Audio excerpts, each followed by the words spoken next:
En este vídeo vamos a aprender a añadir y eliminar elementos a una matriz. Para añadir elementos a una matriz se utilizan los métodos push y unshift. El más utilizado, push, lo que va a hacer va a ser añadirme un elemento al final de la lista. El elemento unshift lo que va a hacer va a ser añadirme un elemento al principio de la lista. Así que si yo trazo la lista que tengo aquí arriba con estos cambios, vemos que tiene la palabra 1, 2 y 3, y lo que estoy haciendo es añadirle la palabra final al final e inicio al inicio. Como digo, si lo trazo, vamos a ver que efectivamente me pone inicio 1, 2, 3 y luego final. ¿Cómo podemos hacer para eliminar el primer y el último elemento de una lista? Bueno, pues para ello se utilizan las órdenes pop y también el método shift. Vamos a ver que efectivamente el método pop lo que va a hacer va a ser eliminar el último elemento de la lista y el método shift lo que va a hacer va a ser eliminar el primer elemento de la lista. Para trabajar con elementos intermedios no vamos a poder utilizar los corchetes como hacíamos para cambiar un elemento en concreto. O sea, si yo pongo lista y por ejemplo el elemento de índice 1, que va a ser el del medio, este número 2, vamos a ver que si yo lo asocio, por ejemplo, al valor 2, pero como número, lo que hace no es añadir un 2, sino sustituir el elemento que estaba en esa posición por este nuevo que he dado yo de valor. Para hacer asignaciones intermedias de valores, lo que tengo que hacer es utilizar el método splice. Este método me permite tanto borrar como añadir elementos. Lo primero que tengo que hacer es decirle en qué posición quiero que haga lo de añadir o borrar. En segundo lugar, le tengo que decir el número de elementos que tiene que eliminar a partir de esa posición. Si pongo 0, lo que va a hacer va a ser no borrar elementos, sino añadirlos.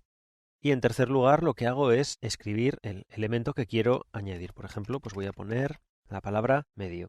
Así que de esta forma lo que va a hacer va a ser ir a la posición 1, que en este caso está ocupada por 2, no eliminar ningún elemento y añadir la palabra medio, de tal manera que me quedará 1, medio, 2 y 3. Si guardo y trazo, vamos a ver que efectivamente esto es lo que ocurre. Aquí podemos ver 1, medio, 2 y 3. Sin embargo, si yo lo que hago es decirme que me elimine, por ejemplo, un elemento, lo que va a ocurrir va a ser que en la posición 1 me va a eliminar el elemento que tengo allí, en este caso 2, con lo cual la lista se va a transformar en 1 y 3. Vamos a ver cómo traza 1 y 3. Si yo no pongo ningún valor detrás de este 1, lo que ocurrirá también es interesante. Vamos a ver que tras trazar, nos ha quedado la lista simplemente con el primer elemento. O sea, lo que va a hacer va a ser, a partir de la posición en la que yo pongo, va a borrar todo hasta el final, con lo cual he sacado solamente el primer trozo de esta lista. Y otra opción que me da también es la posibilidad de añadir varios valores. Por ejemplo, yo a partir de aquí puedo añadir una nueva lista. Puedo poner valores numéricos 1, 2, 3. Si guardo y trazo, vamos a ver que efectivamente el resultado va a ser que me crea la lista con la palabra 1 y en la posición 1 me ha añadido esta nueva lista y cuando ha terminado de añadirla me ha colocado el resto de los valores. Así que lo que he hecho ha sido meter un número determinado de valores en la posición en la que yo quería. Otra opción también es concatenar listas. Para ello se utiliza el método concat. Sin embargo, este método no me va a modificar esta lista inicial. Si yo, por ejemplo, lo que hago es crear una segunda variable lista 2, que también sea una array, y lo asocio new array, y los valores 1, 2 y 3. Si yo aquí pusiese lista.concat y dentro de ello lista 2 y trazo lista, vamos a poder ver que esta lista no se ha modificado.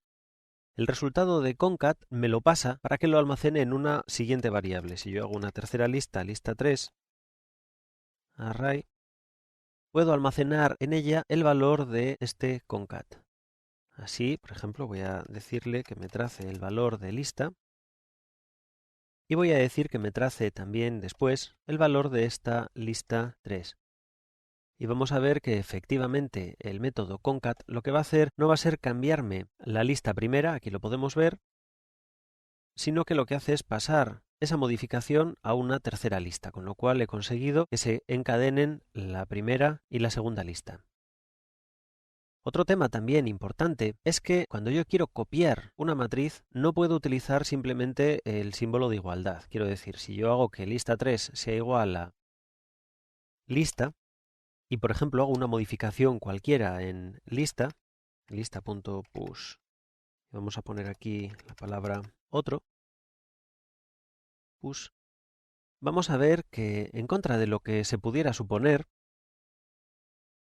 tanto lista como lista 3 han modificado. Esto es debido a que en lista 3 realmente no he almacenado la lista, sino que lo que he hecho ha sido almacenar una referencia de la lista de valores que tengo aquí, la lista de nombre lista.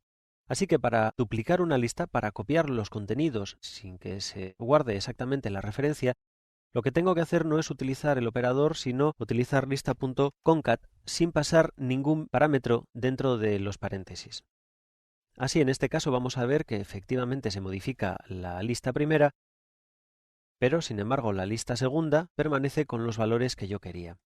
Así que concat no solamente me va a permitir unir listas, sino que también me va a permitir duplicar los contenidos de una lista en una segunda.